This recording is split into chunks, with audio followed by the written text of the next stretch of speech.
we are releasing a few of the reserved seats up in the front, so if anyone in the back wants a better seat, please come forward. I'm Michelle White, I'm Senior Curator here at the Menil, and it's my pleasure to welcome you tonight. This is our first program since the Menil reopened 10 days ago, so thank you for being here, and we're looking forward to a great season ahead. You probably know that while we were renovating the museum, we were also entirely reimagining and reinstalling our permanent collection. So if you haven't explored our galleries, please come back to see all of the changes. You'll find a lot of old friends, but a lot of new friends, and I hope a lot of new discoveries. Tonight's program is the first in a monthly program we're beginning tonight called Artist Talks. It highlights artists in our permanent collection. I'd like to thank Francie Neely for supporting the Artist Talk series this year. I'm also really excited about our new permanent collection rotation in the galleries called Contemporary Focus, and Leslie Hewitt is our first artist to be featured in this series. It will showcase throughout the year holdings of our work by living artists. I'd like to thank Cecily Horton for her support of this series this year. This series will continue next spring with rotations by Trenton Doyle Hancock and Miniko Grimmer. So our current presentation of Leslie Hewitt's work celebrates a very recent acquisition of a group of sculptures by the artist, and a group of work that comes out of Leslie's own time studying our collection, specifically our large group of civil rights era photographs that Leslie closely studied, and works that also sort of made possible a commission of a film project we organized with Leslie and the cinematographer Bradford Young in 2012 called Untitled Structures, which was first exhibited in 2013 and a project we worked closely with the MCA Chicago on.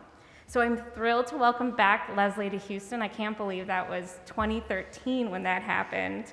It seemed like yesterday, and I think it was really testament to an incredible project that emerged when you bring artists into the collection to activate and think about the archives.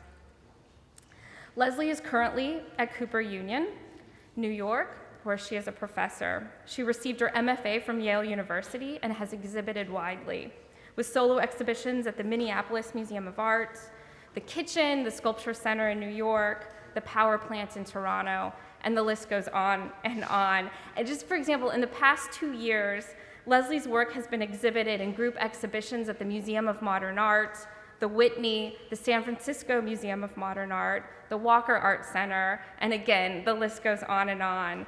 I'm really happy to announce as well tonight that Leslie's featured in the upcoming Carnegie International, which opens in Pittsburgh next weekend.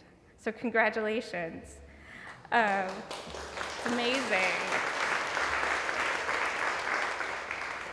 So tonight, Leslie will be joined in conversation by Courtney Martin. Courtney is the Chief Curator and Deputy Director of DIA, and we're also pleased to welcome her. We love DIA at the Menil Collection. You should be here all of the time. So Courtney began her post last year after teaching at Brown University with the critical acclaim of her Robert Ryman exhibition. Her scholarship extends from the 1960s, from minimalist art to historically under-recognized artists of the era, including her very important work on the artist Frank Bowling, an artist who we're featuring prominently in the foyer for our reopening. And her work goes through to contemporary production, and she has worked closely with Leslie Hewitt. And it's a scope that really aligns not only with the Menil's collection, but also the deep historical breadth that Leslie explores in her work. So welcome, Leslie, and welcome, Courtney. Thank you for being here.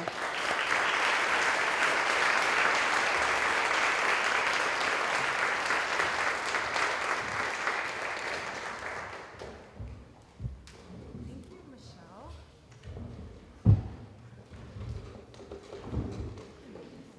Michelle, thank you very much for that really generous introduction. I speak for myself in saying that Dia also loves the Menil, and it's a pleasure to be here. It's even more of a pleasure for me to be here because Leslie Hewitt is someone that I have worked with for a very long time, since I feel like our student days at Yale. She has made great work since then, and it has been a pleasure, I think, to be a viewer in her midst. I want to start just to get a sense of how you first get to Houston, because this is the relationship that that Michelle sort of alluded to in her introduction, is a really deep one. You were here for a few years. Why did you come exactly? What were you doing? So I, as many recent MFA students, you want to somehow still keep the momentum of having a studio, having space, having community. I reached a point where I knew that I needed to seek that out. And so I did that via the core. So I applied to the core program at the MFAH. And they accepted me. And it brought me to Houston.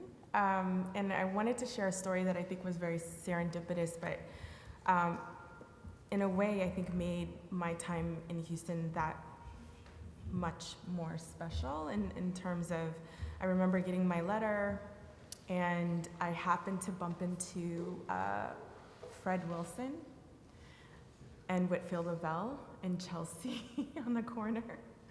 And I was so excited to tell them about that I was accepted to the core program, and they were elated, very happy, and immediately Fred Wilson was like, you have to go to this dinner. I can't go, but you have to go with Whitfield as his date. And I said, sure, I'll do it. And so I went to this event. It was for Skowhegan and Whitfield, and I went with Whitfield, and Rick Lowe was being honored. So you just happen to run into two artists on the street in Manhattan. Yeah. I think that sounds like one of those things that people tell as anecdotes. Like I met two artists on the street today, and they happen to be both MacArthur Genius winners and incredibly famous. And then one of them invites you to the dinner with the other one. And then they say to you, here, meet this other MacArthur genius. Meet a third MacArthur genius. And it was intriguing because I read about Rick Lowe, but I didn't know that much about Project Row at the time. And then it just, in a way, opened up this world of coming to Houston, wanting to be a part of the core program, but then realizing that there's this contingent or this other community that interlaces in ways that, to me, was evocative and exciting. And so even before getting here, I felt like I was welcomed in this very interesting way. So I just wanted to tell that story. I feel like there were so many great things that happened to you in the time that you were here. I remember coming to visit you and listening to you talk about all of the artists that you were meeting and all of the institutions that you were going to. And on some level, I was really surprised at how rich of an artistic life there is here. And not because I didn't understand that Houston has always had great culture, but I think I didn't know that there were so many contemporary artists. And you really unlocked that for me. And many of those people, I'd never heard of Otabanga Jones, and that was a group that you knew about very early on in your time here.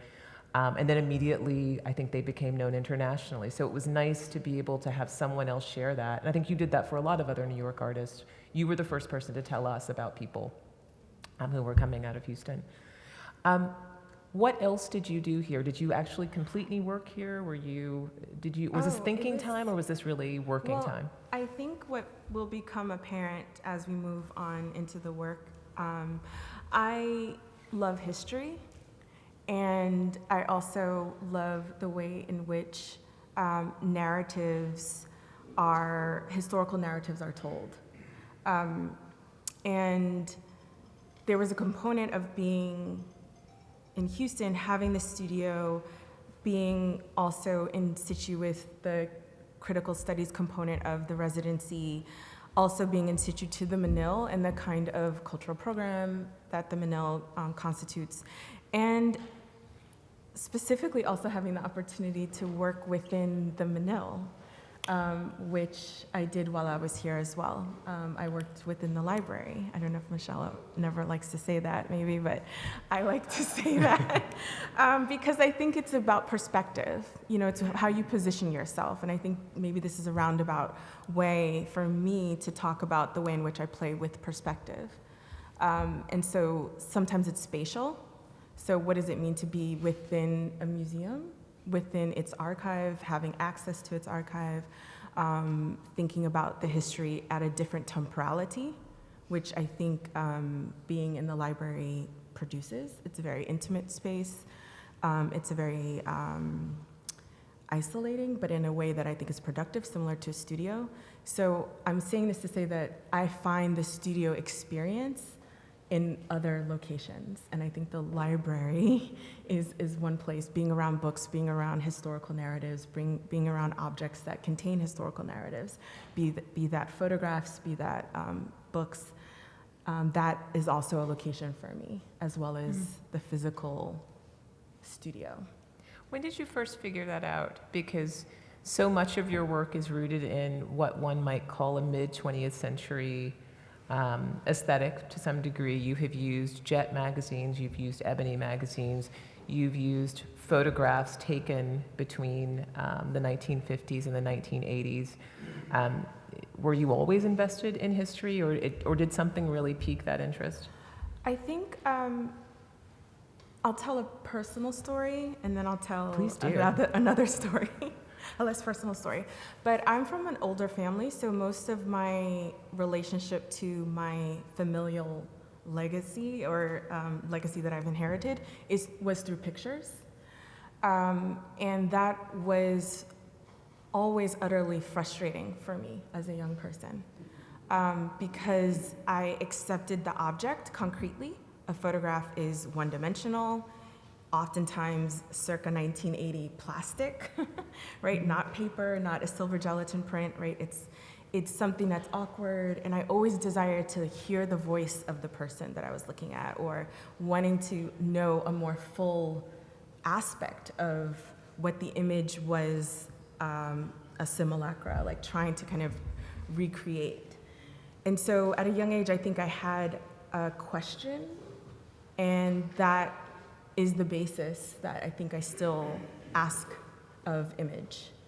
I question how it operates, how it circulates, what we give to it, what it actually has, like as an object. So that's one thing. So that's a personal component. I think I went to a very generalist art school.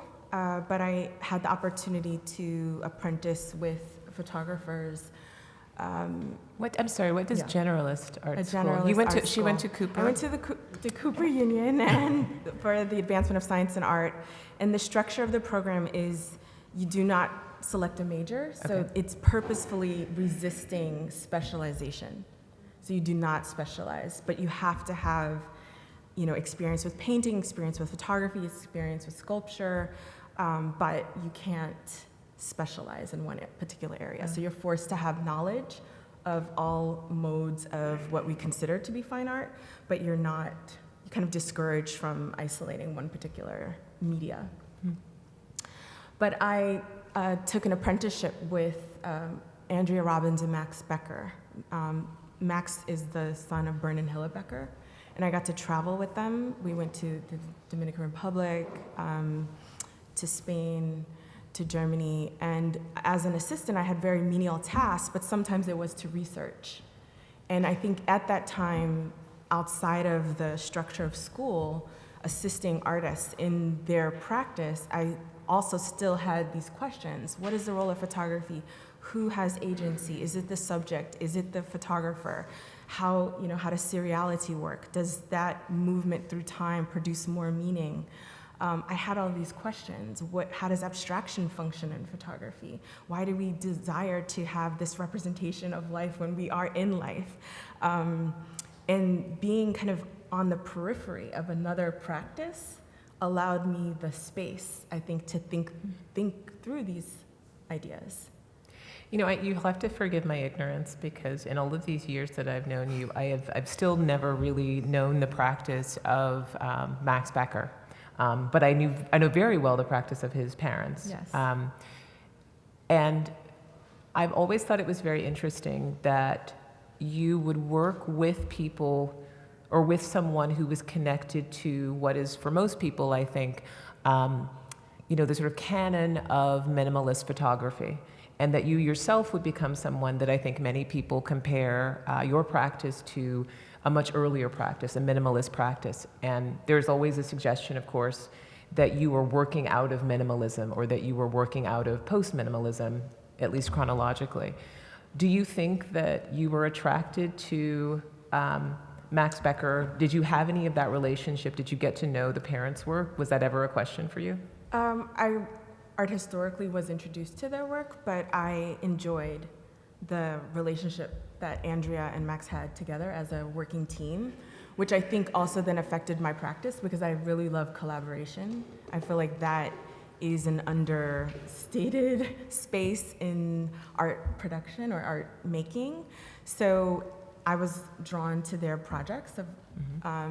They are definitely out of the pictures generation, so a lot of their work employs the critique of the photographic image, utilizing certain structures a la National Geographic or photojournalism, but to pivot. So there's usually a text that accompanies their work that changes the punctum of the image, like changes your perception of the image, even though they're utilizing straight photography.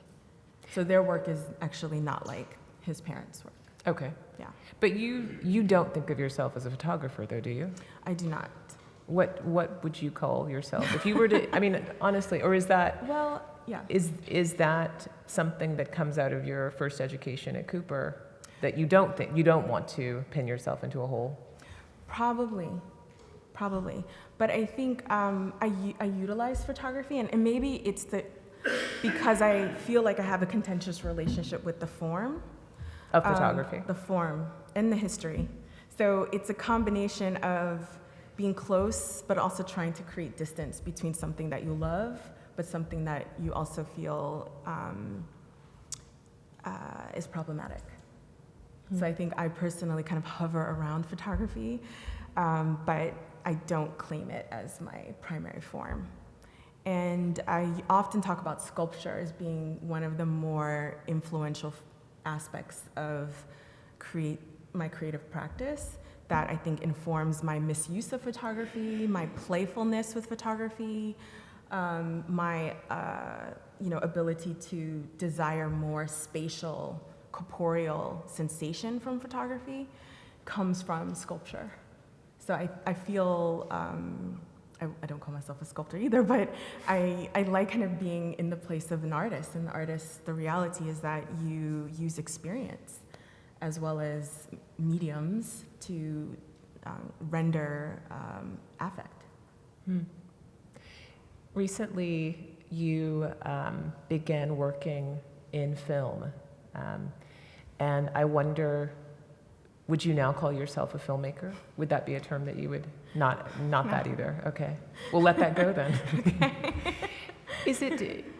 I'm fascinated by this kind of resistance to it, because your work is often, able to translate across these different fields in very interesting ways. And yet the one thing I think that people rarely talk about is your very interesting use of color, even if that color is either found or it's fabricated. Is color important to you? I think one of the main components, I see like David Hammond's floating, so maybe I should explain the images that are going. So the images go in succession, moving from thinking about still life to still image, which moves into thinking about photography and seriality, but interlaced within are images that influenced me. And there's usually a caption so you can know more about who that person is. But I think to go to color, that's an aspect of how photography kind of has a relationship to memory, right? Because we remember things by touch, the haptic, we remember things by smell, we also remember things by perception, part of the way in which we perceive things, which is a color schema. So I often utilize that in ways that are sometimes underappreciated, meaning that the reason why my photographs often, they are of the everyday, but they should have a register of the uncanny. So something is different, something is pushed to make it not exactly like the everyday. So sometimes that is through color, by kind of desaturating things or kind of enhancing one particular thing. And so color for me is a register of memory and how I'm interested in using it in that way. We started earlier this conversation about appropriation, and I asked Leslie to table it because just as it was getting really interesting, because I felt like it was one where you said things I'd never heard you say about appropriation, and when you just now mentioned the uncanny, it dawned on me that is that a relationship that you have to the appropriated image, to your use of photographs of others, sometimes known photographs, sometimes completely anonymous photographs. Can you just, for those of us, I think, for whom appropriation sometimes is a hard thing to understand in terms of the art object, can you just parse it out a bit and explain? Says the art historian to the artist. I'm an art historian of the 20th century, and appropriation happens later. That's my excuse. As I say, okay. So for me, appropriation is twofold. I definitely think about it in terms of how it was utilized in the pictures generation. So Tell me, what is the pictures generation? Oh, Courtney, you're totally gonna do this to me. You can't do this to me. Give me just a general pictures. What does, I mean, I guess I want to know what that term means, though, or what you might mean by that term. Oh, it's the canonical framing of, not by those artists. Okay. So maybe this is probably we could have a different conversation about the way in which art history kind of positions artists and who's positioned within and who's positioned without. But my association is a generation of artists that were intentionally questioning the authority of the photograph. Give me a few examples of. Oh, Courtney. You're killing me. Maybe someone like Sherry Levine might be a pictures generation person. Yes. Okay. John Baldessari. Is it pictures generation? Yeah, there's many. So people who, I mean, essentially you're talking about people who were willing to use the photograph, but they were willing to use it while questioning it at the same time. Yes, and so there's a lot of formal play Okay. within it. Richard Prince is obviously Okay. a heavy hitter in that mode. But I was also interested in the level of transformation in appropriation art, and some of that gets into the legality. So at what point does an image not become someone's and gets into this space of, let's just call it public domain? And if it's in that space, then at what point does it transfer to another person? And that's interesting to me, not the legal framing of it, but this notion of transformation, because I think that is art making. So when you say the legal framing of it, you mean the point at which you as an artist can use another image that you did not personally make, and that would be the thing, that transformation is what allows you to use it. But then you're saying you're very interested in the space after that, the sort of space that has nothing to do with legality, that is the space of interest. Is that what you mean? No. Okay. But I'm interested. I'm glad in I what you asked. said. I think because we are a litigious society, too, and we are obsessed over ownership, it's very interesting when we talk about image and image licensing, to what degree can you use someone else's image? And when does it become either public domain, open source, or that open source then then become someone else's image. And that movement is interesting to me. And especially for me became even more so interesting when we think about collective history. So who owns collective, like shared narrative, a shared historical narrative. And what then if that narrative is pictured? Who owns that? Does the photographer own that? Does all of the particular interlocutors in that moment, do they own it? Do we own it collectively? At what point is it possible to be both ours collectively and mine or yours? Like those little details, I think, for me, were fascinating. And then to think about how to make an artwork that, or make art that also exposes the tensions between that, right? Like, you know, who owns a highly circulated image? Who owns the kind of quintessential image of, since we are talking about mid-20th century, like civil rights representation, right? Can that even be owned? And so a lot of my work, I think, is also kind of traversing in this space of public narratives, personal narratives. Can a work kind of traverse in both of those planes? And I was starting to talk, when we were talking earlier, about the mode of transformation. Like, at what point do you transform something that was found or appropriated to the mode of transformation? Does it then become primarily yours, or in this instance, mine, like part of my oeuvre, part of a way of working? And that tension, I think, is art making. Yeah. It's interesting that you're specifically talking about photographs here, but the major project that you completed in Houston had to do with building a film archive of films that you and the person that you curated, or that you sort of put this together with, William Cordova, found to be, I think, illustrative of several different issues. Some of them were social issues, some of them were political issues, some of them, I would say, frankly, were just cinematic in ways. They spoke to, I think, both of your shared interest in a certain kind of art making, both in what those films represented, but also in the way that you had come to them. So there were ways that those films were also personal to you, but also very public.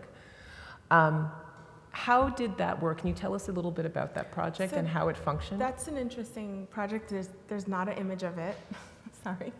But I started this project with another artist who was at the core. His name is William Cordova, that we started while we were studying at Yale. We both had a very strong interest in third cinema, and really just sparked by the irony that Yale had a wonderful collection of third cinema films, but they weren't public, which almost felt antithetical to the spirit of third cinema.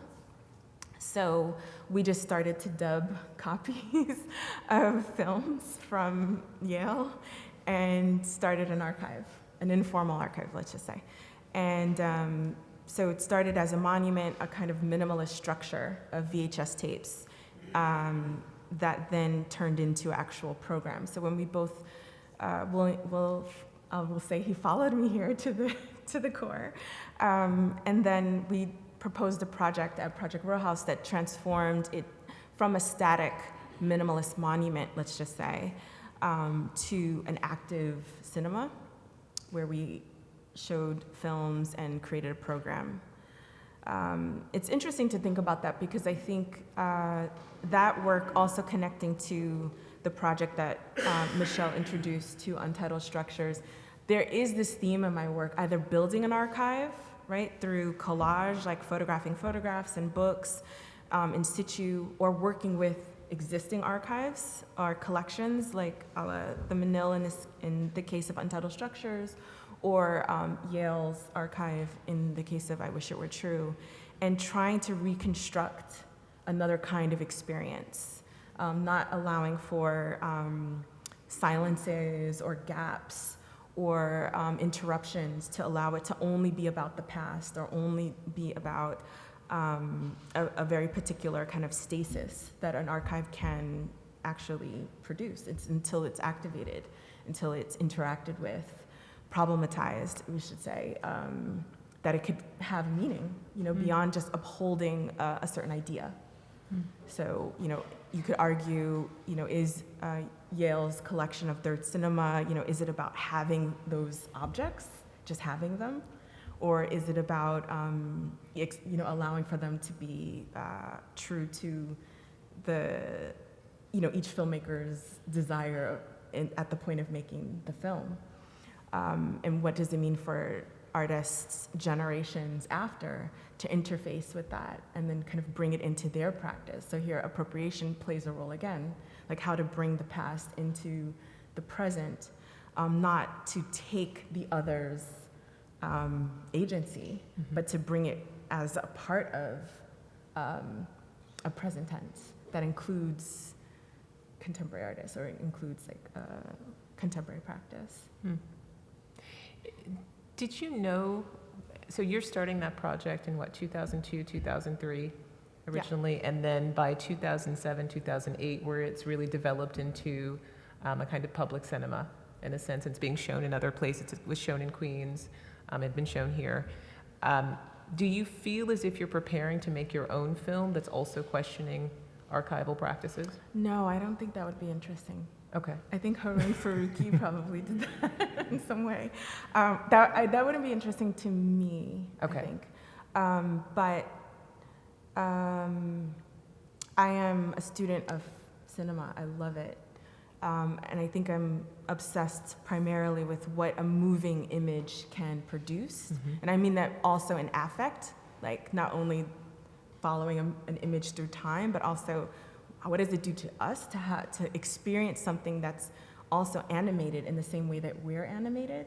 And I think this is also my personal obsession with the power of sculpture too. Like there's something about an object that has to obey the same physical rules that we do corporeally, right? Like gravity, and almost in an innate way, we size it up, we size up sculpture, we think about its scale in relationship to our scale. This is part of like our development as humans. We understand space, and we don't have to overthink it, you experience it. And I also feel like that's the power of cinema.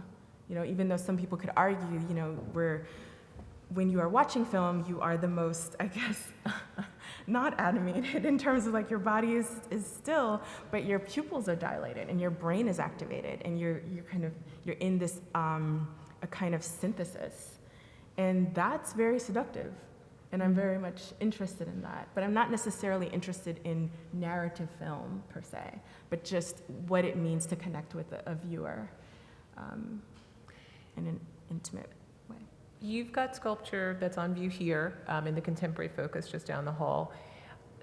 Talk us through that project. There are 3 pieces of sculpture, and then there are 2 prints that are hanging on the wall. Give us a sense of where that comes from in your practice. Sure. So perfect timing. We see images from the Menil Collection now. So I had the opportunity 2011 to work on a film, a very short film with Bradford Young, and Bradford Young is the cinematographer, who is the cinematographer for the film Selma, and also Arrival, which I think is the most beautiful film ever. Yes, thank you. I feel exactly the same. Yeah, he's a colorist. He really knows how to work with color. But I was introduced to him via the kitchen, and we met and basically understood that we were asking some of the same questions as artists. And I'm calling him an artist even though he works in the commercial film realm, but he was trained by a third cinema person, Hallie Garima at Howard University, and just how his mind works and thinks through image is 100% as an artist. I would like to claim him as a part of our community. Do you think that there is a difference? I do, and I think he would Okay. say that too. That's a later question, I think. Yeah. But I just bring it up because Michelle saw the film that we did, and also was excited to tell me about a recent the recent collection of photographs that were entering into the collection. and offered me the opportunity to come and to view them. And immediately when I saw some of them, not even physically yet, I knew that I wanted to invite Brad to have a conversation with me while looking at these images. And they were a combination of being completely exquisite and beautiful, but also problematic in that. And I say that because Brad and I are both post-civil rights in the sense of, 10 years, let's say, out of the apex, if we want to call it 1967, 68, like the apex, then, we're 10 years after. So there is this phenomenon, which I think Benjamin talks about to a certain degree, and Siegfried Krikauer, the affect, like the kind of post-memory is another term that kind of comes out of this, but it's like the power of an image. Like even if you weren't a part of it, it still can affect you, even if you weren't literally of that time or of that moment. Is that a choice? Or is there, I don't know. does one have control over that? Like, can you be affected by an image that perhaps you've never really seen? Or can you be affected Yes. by things that aren't immediate to your own experience? I don't know. Okay. That I don't know. But I think this particular, the power of the particular images in the collection, in this particular collection, highly circulated images through Magnum, through Life, through the press, also kind of gives images a certain currency. So you're talking about the kind of set of civil rights photographs Yes. that were circulated in the States by Life magazine, very often Time Magnum. magazine, Mm-hmm. and the images that are showing primarily the interactions between Black and white Americans in southern cities. But Is that- also not, and that Okay. was what was peculiar in a great way in the collection. So Elliot Erwitt had images in Detroit, in New York. So I think the assumption that in a way, the collection already challenges your assumption of what you associate with that term. Okay. And that became also very exciting as something to think through. Like, what is our historical imaginary image of the civil rights era? Like, what is that image? And does it have to be that? And so those kinds of questions became clear as we were looking. And each image told us so much about the photographer, but also about what wasn't captured as well, which I think is something that we should always ask, because a photograph is framing, taking a component out of the dynamism of life, right? It's kind of flattening things, it's compressing things. I had images of Gordon Matta Clark too, who's also very influential to me, even though his work is very sculptural installation, but he's taking a cut out of architecture. And I sometimes think that photography can be that intense. We take pictures and we think it's just it, but you're literally kind of taking a slice, taking a physical kind of spatial reality and decontextualizing it. So there was that affect that was very palpable for us when we were looking. And so basically our looking took 2 years.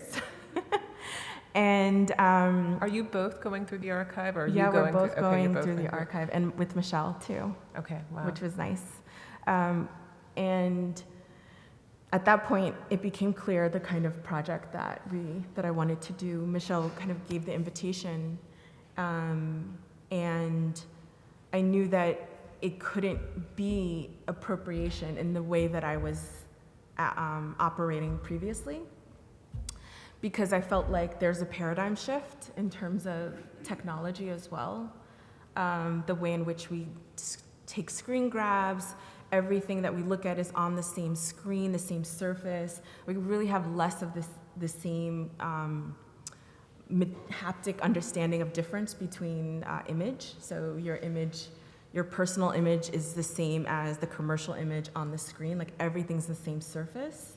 So in a way, appropriation is a very easy tactic, I would like to say, and I didn't want to fall into stylistically kind of staying in that same space. So Brad was helpful in this way to ask this question, like how to make a work that's about photography, about a collection of images, about a time that wasn't our physical time, but a time that affected us, that we benefited from, that we have a debt to. What can our generational, in quotes, position be? And so that became the premise of Untitled Structures, where we took the framing of the Great Migration also as a time narrative that also haunts, I like to use that word, the collection, because the earliest image is in the 40s and the latest image is 1988. So if we think, we could imagine the civil rights movement takes over all of the 20th century, but something else that affected all of the kind of momentum that created that apex is the Great Migration. So people moving from southern rural cities to urban centers. And so that kind of gave us a stage from which to work. So we shot our film in Memphis, we shot our film in Chicago and parts of Arkansas. And we took framing structures from various photographs in the collection. So this is how, for me, the uncanny operated in our film. So a particular figure was maybe from one image in the collection. The setting and the framing was from another image in the collection. So in a way, our image was like a collage of several photographs. And the fact that it was less legible became also very interesting. So there was a mode of abstraction that I think also became apparent in the film. Yeah. When you say less legible, do you mean that it wasn't clear? You couldn't sort of pick out the people. You didn't identify the event. You didn't know what city this could or could not have happened in relative to the photographs that I think many people know from memory. Is that what you mean by less legible? Okay, but my first question to that had been, where does the sculpture come from? Oh, yeah, sorry. Yeah. So the 2-year thing, I think, also kind of plays into this. So to work on a film, we shot 35 millimeter, had to get clearances to shoot in buildings. It was a very long and slow process. And I also need to work on other things while I work on something that's operating at a certain temporality. And sculpture for me is always a very immediate way, but also a very frustrating way, because even though I love sculpture, I don't make many sculptures. It takes me a very long time to, in a way, push it out of the studio. But it helps me think through very concrete things. Like these sculptures, in a very literal way, to a certain degree, are about trying to make space, trying to make something that is 2-dimensional, 3-dimensional, maybe even 4-dimensional. So it's a very simple problem in a way, but we were trying to do that with the film, like taking a static image and bring life to, kind of move it into this other dimensional understanding. And so I was also doing that same act, if you will, with 2-dimensional planes and trying to find that tension between when something looks 2-dimensional and then at what point, which is based off of your body, your interaction with it, does it become 3? And that subtle shift from something being completely flat to having dimension. So that's like on a formal plane, which I think is not, this is how I work as well, was the issue. The other issue is thinking about modes of art making that come out of the same moment. So oftentimes we think of minimalism, and it's in a way detached from its historical context and its social context. And it's almost at the same apex of when we think of the civil rights era. So the fact that the beauty, I think, of being out of that time is that you could see things in relation to one another in a way that perhaps at that time you couldn't, right? So that's also the premise of how myopia works. When something's too close, there's no way you could judge distance, you can see things in relationship to one another. But if you have perspective, you can also now see things, like what's in front, what's next to. And I also then take the liberty to say, well, how would this work if this mode can be inseparable from thinking about the civil rights moment, thinking about the civil rights image and its impact. So part of the moving from the formal exercise into thinking through how this actually relates on a conceptual level to the project of Untitled Structures, I think for me kind of resolve some of my stress with the history of art that oftentimes kind of decontextualizes artists and decontextualizes other things that influence artists. That for me as an artist, I always enjoyed learning so much more about the time, the context, the social history, if you will. I was just, sorry, I got lost in thinking about, because I felt the critique of art history there. I have to get really close to that. I was thinking about what you just said about minimalism being, that people feel that it's divorced from its time. And I was thinking so much about the thing that we do talk about a lot, which is the 17th century. A shared favorite subject, Dutch still lives, the golden age of Holland.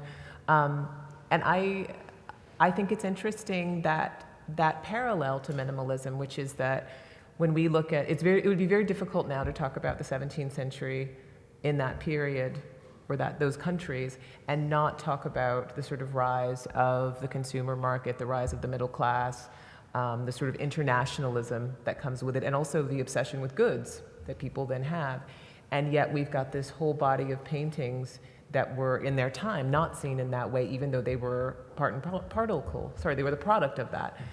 I wonder if that in some ways is a mirror for you as well. Is that part of your interest in that period? Because, even the idea that you are making a still life comes out of, the breaking of the genre at that moment to allow still life as a hierarchy into the hierarchy of painting. I'm going to resist talking about painting. We don't have to talk about painting. But I would definitely agree with you. I haven't really thought about the parallel between thinking about the genre, like the form of Dutch still life in particular, and its rise during kind of shifts in, like we could call early capitalism or early global capitalism. But I was also drawn to Dutch still lifes because of some of the early, I would like to say, optical components of it. They always felt so photographic. And to learn more later about some of the tools, the lenses, all of those components that I think make it actually a true statement. But also the quote that I'm interested as well in, that I think I bring in by forcing my photographs to be named still lifes, is to also bring back a conversation between our relationship to objects, not only in a symbolic way, but also in a structuralist way, perhaps, like thinking about the kinds of histories that objects tell and bring with them. And that was always, at least when I looked at Dutch still life paintings, I always wanted to deconstruct it, like this armadillo shell is from where, this Persian rug is from where, and how do all of these disparate objects come together in this, in this composition.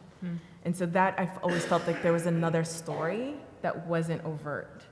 That, and we can even go into like the Moorish figure that was often in the back somewhere, that also tell another story that was not at the center of the Dutch still lifes, but it was a part of, right, the kind of why those objects are where they are. So I think this might be a good place for us to open up the discussion to the audience. I'm sure that people have a lot of questions for you. And I have a mic back here, so you just raise your hand.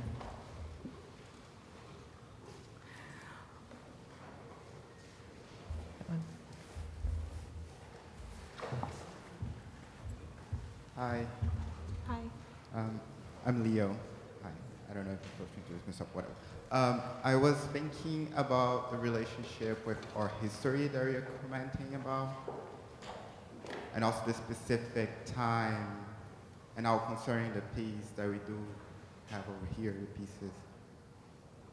It kind of drew me back a little bit into the art history from Latin America, actually, the sculptures. The first thing that I thought when I saw them was like, oh, It seems like concrete, new concrete, Brazil came by to say hi. And I feel like those specific, like motives of engaging with like the form there, they are also actually connected with a political period, which is like 60s and 80s, and it's still also at the same time, but like in a different context. So I was wondering how you actually relate those two things together, because, I mean, we started talking a little bit about painting now, but I'm forced to think also a little bit on Leisha Clark and how she actually was also, she was actually starting with painting and coming out of painting in a direction that eventually turned into the relational aesthetics that is discussed later. But yeah, she also passes through painting and I don't know, deconstructed painting, and that has the objects with art, also three-folded, and art, this kind of abstraction. And Elliot Seeker himself. Yes, I was also going like to the say that. instabilities, Yeah. All those things. I was wondering how it all comes together. No, I think that's, I love what you are bringing, because I think part of my, I'm a definite student, I would say, of Elliot Seeker. I really love his work, and I think there's a book that's out now called Folding the Frame, from 2017, that goes into a full kind of analysis of his work and his practice. So I'm definitely a student, I would say, of his work. I do think that the beauty of certain forms, they aren't, and maybe in a way we do the work a disservice to only speak of it in terms of minimalism, as if, you know, certain geometric principles, you know, only kind of reside within a national narrative, because they do not. And part of why we're attracted to them, I'd like to say, myself included, is because of how they kind of maybe position themselves, the form positions itself in a more universal space. And even that's kind of a dangerous word, I don't know if I want to use it, but I would like to say that I'm drawn to it because of its multiplicity, if that makes sense. You know, that there are certain forms that move through time and space without only having a connection to one narrative. Okay, please. Wait for the mic, though. When you say that, I kind of think about what was being written about those works while they were in Brazil. And like the first person that comes to my mind is Mario Pedrosa, and I do not know if his thesis is out and about. I remember that MoMA recently published some of his writings, but I feel like his doctoral thesis was, I think the translation would be the effective nature of the form, or something, something close to it.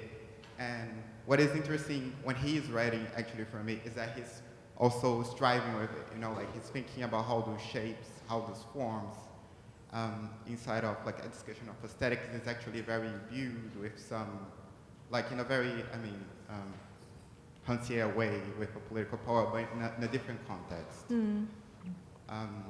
Maybe is this kind of like this direction that you think about this quote universality, or like this moving beyond limits in terms of maybe like geographical limits, but also cultural or art making ways. Is that? Yes, it does. I don't know, I'm not unfamiliar with the writer, the theorist maybe that you're bringing up, which I'd like to, okay, we talk later. But I love the direction that you're going, and I'd like to continue the thought and the conversation. And maybe I should also disclose something personal too, just to bring it to a shared space. Is that I am not from an artist family. I think everyone always asks, like, artists, are your parents artists and things like that, but my mother studied math and my dad was a programmer. So I think my attraction also to certain forms also came from seeing them, like the familiarity of being in my mom definitely was a John Dewey student and loved object lessons, so I really had difficulty with understanding math abstractly. So she really played it out. So I often would create objects and make the form of what she was trying to explain, like certain principles. And I think, that inevitably, I think, is also part of my attraction to certain principles. Set theory is also something that's new for me. My brother just explained it to me 3 days ago. He's like, this is like set theory. Your riffs on real time is like set theory. I was like, what? Which I love because it's funny. I mean, it's interesting to think. I think the reality is like as soon as we open our eyes, our brain is taking in information. And I think as an artist, I love being able to think about this kind of well of knowledge. So not only kind of what you've studied in school, but this well of knowledge that you have access to.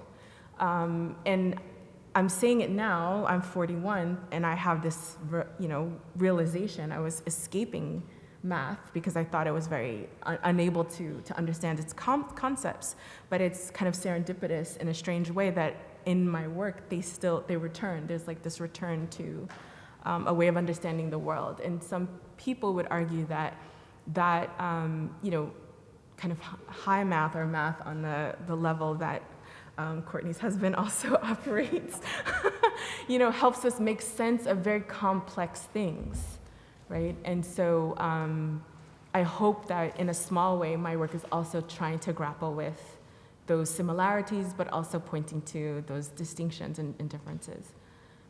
But I want to continue to talk to you.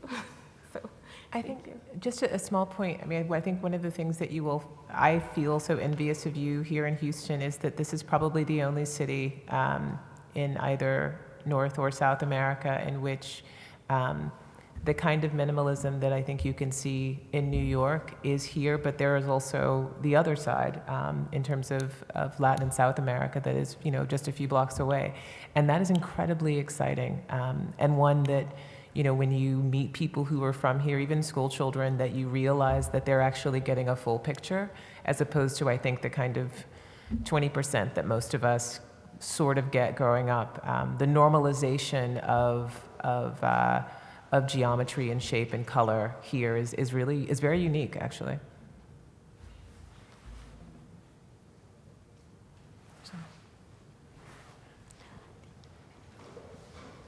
Hi.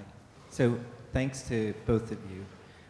The one thing that I keep thinking of is this phrase, disarming images, and what it is to kind of make or create or view them. And I wonder if you might talk a little bit more about the relationship between the photographs that you're creating and this idea of how one might disarm the image. I keep thinking about the idea of photographs on the floor. But if you might kind of elaborate on spatially how you're thinking about those things. So it's a very, okay, so you're speaking specifically about riffs on real time, or just when you're saying disarming an image? I don't know if I use that term, but this is something that you, okay. Disarming in the sense, both the kind of emotional sense, but okay, also yeah, the the everyday, sense. yeah. I think it operates. No, I would definitely. So there is a lot of precariousness, I think, in all of the photographs that I construct. There is a finding your orientation within it. So there is a kind of disorientation, like where am I? What am I looking at? There's, and I actually love that. Like there's a phrase that I can't remember when, but I love thinking about this. Someone asked, like, where is your photograph? Like they're looking at my photograph, but they don't know where it begins and where it ends. And I actually thought that was the most beautiful statement, though it was very concise. It was like, well, is that your image, or is this your, like, where is it? And I think that, I love that, because I think that kind of the echoing out, or you can imagine echoing in, like just as a formal structure, right, of like a concentric circle or something kind of emanating out or zeroing in, like that kind of dichotomy. I work really hard trying to figure out the form that can hold that or suspend that sensation. And so, you know, part of it is play and experiment in the studio. I would photograph, first started with creating collages and realizing that it was not about the objects, that it was really about how a photograph or the act of photography flattens and compresses things, but still gives you the sense of dimension. And so why I think I photograph as a sculptor is because most of my photographs, you have a relationship to the materiality of what it is that you're looking at. So it calls up the feeling of the wooden floor. Like not just it's an image of a wooden floor, like you like remember touching it, or you have this sensation that pulls it into a space that I hope is more intimate, you know, that isn't only optical, that isn't only about this distancing effect, which is also part of photography. Thank you, that was a good question. Thank you.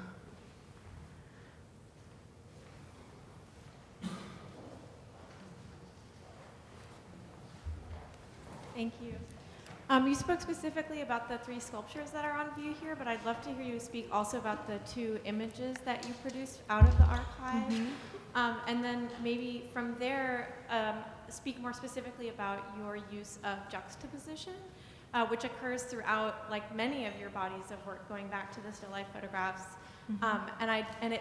I imagine you must have a kind of theory of juxtaposition or collage, or kind of what is happening between the items that you select to reproduce in your work. I love that. It's so funny because I'm actually missing my class that I teach at Cooper. I'm a teacher now, and I teach color theory, and I use Albert's method, so his interaction of color. And it's kind of just uncanny to hear you say this, because this was my lecture to students last week about juxtaposition and the gestalt, and like how do you create contrast. So yes, there is a lineage that I'm tapping into when it comes to juxtaposition. I'll start with that first. And part of it comes from, I would like to argue, twofold. Like one is my introduction to color theory came through the Joseph Albers method. My color teacher was a student of Joseph Albers as well. So I think, and so some of that kind of mode of working with creating phenomena, so color phenomena through collage, right? So collage is the mode that we unpack the way in which we perceive the ephemeral experience of seeing color. And that definitely impacted the way in which I think about how just the sheer relationship between 2 disparate things opens up this third thing. And that third thing could be many other things. So on a fundamental level, I think that shaped the way in which I think about collage and think about this term juxtaposition. But it's also, I think it works in poetry, concrete poetry, there's a lot of forms that use, and maybe some people would argue that some of this is, collage is the form of the 20th century, right? It's part of industrialization, it's part of moving into, from the 19th century into the 20th, having new time, space experiences. So it kind of has that legacy associated with it. I do think we're at a paradigm shift as well. Maybe it's a post-industrial conversation, but I'm very much interested in that, and also its transitions. I can't explain yet what those transitions are, but I'm definitely actively engaging them. So the other question, I'm sorry, we're working backwards. So juxtaposition, and then it was specifically the sculptures? The 2 images, actually. Oh, the 2 images, yeah. So part of the research was not only hanging out with Michelle and Bradford, which was amazing, and discussing the image, but also using a micro lens and coming into the collection and trying to photograph areas of less importance, let's just say. So areas that you would not pay attention to in the original image, right? So the center of the image, the drama of the particular image is focusing your eye and your intention on arguably sometimes like a conflict or something that is in a way essentializing in a good way via the strategies of photojournalism, delivering a certain message in the image. But I was interested in the blurring that happens, like the person who's just walking by, the person who was incidental in the capturing of that particular moment, and realizing the power of that. So I have to tell this story. I'm sorry, tell stories. NBC did this interesting thread on one of their journalists, and I'm sorry I can't remember her name right now, but her father was a physician who treated Robert Kennedy after he was shot. And her whole segment was on trying to find an image of him because she had this story, but she didn't have evidence. She didn't have a physical photograph that said that her father was one of the first people to treat him, that followed with him to the hospital, and was a part of that narrative of maybe arguably trying to save his life. And she tracked down the photographer and asked to look through his collection, and she was like, well, you know, he has to, I know he was there. It was even printed in Life magazine that there was a picture of doctors, but it wasn't him, and his name was there. So it was kind of this whole weird erasure. And I should also add that the doctor was African-American too, so I think that there was like a subtext of like not being as official for some reason, for whatever reason. But so she tracked down the photographer and was able to look through his archive, and so she's there with a loop, and she's like, oh, I think that's him. And it was like this blurry man walking into a doorway, like a proscenium. It's like, whoa, that's so crazy. You know, that the dichotomy of her having this lore, like this family narrative, right, that doesn't have evidence, and then having this moment that's really just like, you know, a centimeter or something, like not even substantial to the photographed narrative. That was really epic for me. Like, I thought that was amazing, you know, like that little moment. She even teared up, like, here he is, this blurry moment. And so that level of thinking about like wanting to have that moment of I was here, right? Like that I exist. But then also realizing that sometimes it's in the most obscured, perhaps not the center, perhaps it is the periphery. And then how do you give the periphery also attention? So this act of like zooming into something that's not gonna give you more evidence, you know, the more I go into that two-dimensional corner of Dan Budnick's photograph, it isn't going to reveal more. It's going to become more and more blurry, less discernible, abstraction, maybe arguably deep space, but moving into a different way of talking about that gesture of I was here. And for me, that was really, I had to tell that story because I think in a real life way, it did two things. Like it talked about what happens when your narrative isn't the canonical narrative, like it isn't the narrative. Should there ever be a narrative? Perhaps there are multiple narratives always operating, always circulating. Why don't we have a way of seeing that? And I think for me, as someone who comes to photography demanding more of it, I also allow for more aesthetic registers. So the blur, to me, has a purpose. It isn't just a blurry photograph. It isn't just, right? It has affect, it has power. The snapshot, right? It has a resonance. It isn't just an amateur photograph, right? It isn't only this hierarchical narrative. It actually is part of our bigger, richer story. So part of me kind of zooming in, that act of just getting closer to Dan Budnick's image with a micro lens, but then choosing not to leave it as a photograph, moving it into a lithograph so that the ink kind of rests deeper into the paper, kind of allowed for it to, at least for me, formally kind of become something other than only a photographic representation, that it could be something else. Yeah. This has been a really great night. Thank you so much for coming. Thank you to Leslie Hewitt. Thank you so much. Thank you, Courtney.